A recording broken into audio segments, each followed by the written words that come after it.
جنت بھی جانتی ہیں کہ جنت میں جتنی بھی نعمتیں ہیں ان سے بھی خاک شفا کا مقابلہ نہیں ہو سکتا، سبحان اللہ سبحان اللہ. ان سے بھی خاک شفا کا مقابلہ نہیں ہو سکتا.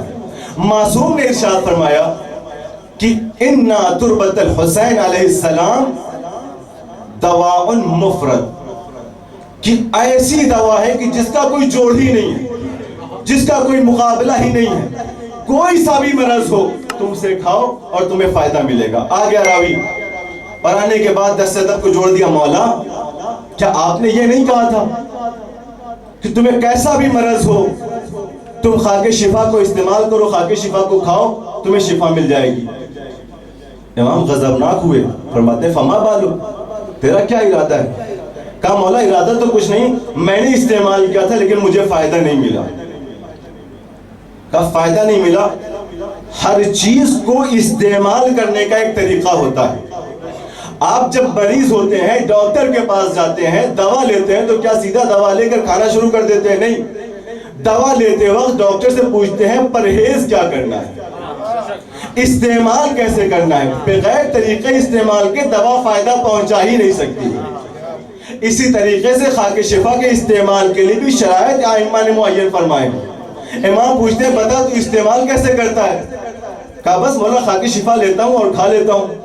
امام نے کہا ہرگز نہیں، وَلَهَا دُعَاءٌ، خاک شفا کو استعمال کرنے کے لیے دعا ہے، بغیر دعا کے لیے استعمال نہیں کیا جا سکتا. اس سے پہلے امام فرماتے ہیں کہ چند مقدمات ہیں کہ خاک شفا کو کیسے استعمال کیا جائے. اس میں پہلی چیز امام فرماتے ہیں کہ جب تم خاک شفا کو استعمال کرنا چاہو تو پہلے خاک شفا کا احترام کرو، تقبلها، پہلے اسے بوسا دو، وَيَدْعُهَا عَلَىٰ عَيْنَيْهِ، اور اسے اپنی آنکھوں پر رکھو، اور اس کے بعد اس تربت کو واسطہ قرار دو کہ اللہم بحق هذه التربۃ المبارک. عزیزان گرامی ائمہ کے جملے آپ نے سماعت فرمائے. امام فرما رہے ہیں کہ اس تربت کو واسطہ بناؤ، اللہم بحق هذه التربۃ المبارک، پروردگار تجھے اس خاک پاک کا واسطہ. ذات ائمہ کو واسطہ نہیں بنایا جا رہا ہے، ایک مٹی کو واسطہ بنایا جا رہا ہے کہ پروردگار اس مٹی کے واسطے سے تجھے اس مٹی کا واسطہ، اس کے ذریعے سے مجھے شفا دے. اور اس کے بعد امام فرماتے ہیں پھر اس کو استعمال کرو. اور اس کے بعد امام فرماتے ہیں لیکن یاد رکھو جب تم اپنے مرض میں خاک شفا کو استعمال کرو تو ہرگز ہرگز ایک چنے کے دانے سے بڑا زیادہ استعمال نہ کرنا، اس لیے کہ جس نے ایک چنے سے زیادہ خاک شفا کو استعمال کیا گویا کہ اس نے ہمارا خون اور گوشت کھایا. دیکھیں یہ تمام شرائط میں سے، ان تمام شرائط کو ملحوظ رکھنے کے بعد اگر کوئی خاک شفا کا استعمال کرتا ہے تو یقیناً اللہ اسے شفا دیتا ہے، اسے یقینی طور پہ شفا ملنی ہے. اور عزیزان گرامی تسبیح بنا لیں، سجدگاہ بنا لیں، لیکن لازم یہ ہے کہ پہلے احترام ہونا چاہیے.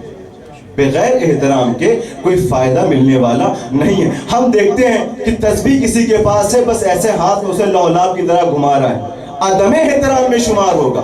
نماز پڑھ کے نکل رہا، سجدگاہ کو ایسے پھینک دیا، عدم احترام میں شمار ہوگا. واقعہ بڑا مشہور ہے اور مفاتیح الجنان میں بھی موجود ہے کہ ایک بڑے عالم تھے، ان کے پاس ہمیشہ رہتی تھی خاک شفا کی تسبیح، جیب میں رکھے رہتے تھے، لیکن اس کے باوجود احتیاط نہیں کرتے تھے. اس کو جب چاہا جیب کے کسی بھی حصے میں ڈال دیا جیب میں اور پھر لاپرواہ ہو گئے. لیکن عزیزوں انہوں نے خواب میں دیکھا کہ ان کے والد ایک لائبریری میں بیٹھے ہوئے ہیں اور امام حسین علیہ السلام تشریف لائے ہیں، اور ایک مرتبہ ان کے والد سے کہتا ہے تمہارے بیٹے کہاں ہیں، اپنے بچوں کو تو بلاؤ.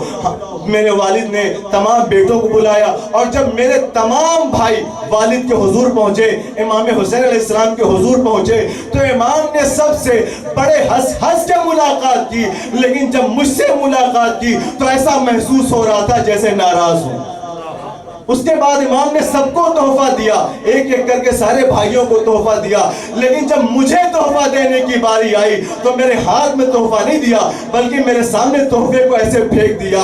ایک مرتبہ میں نے سوال پوچھا کہ مولا آخر وجہ کیا ہے کہ تمام بھائیوں سے تو آپ اس قدر اس اخلاق کے ساتھ پیش آ رہے ہیں، خوش ہو کر پیش آ رہے ہیں، مجھ سے ناراض معلوم ہوتے ہیں؟ تو امام فرماتے ہیں کہ تم نے میری خاک شفا کی تسبیح کی اہمیت نہ پہچانی، گویا تم نے میری اہمیت نہیں پہچانی۔ اس کی بے حرمتی گویا میری بے حرمتی ہے۔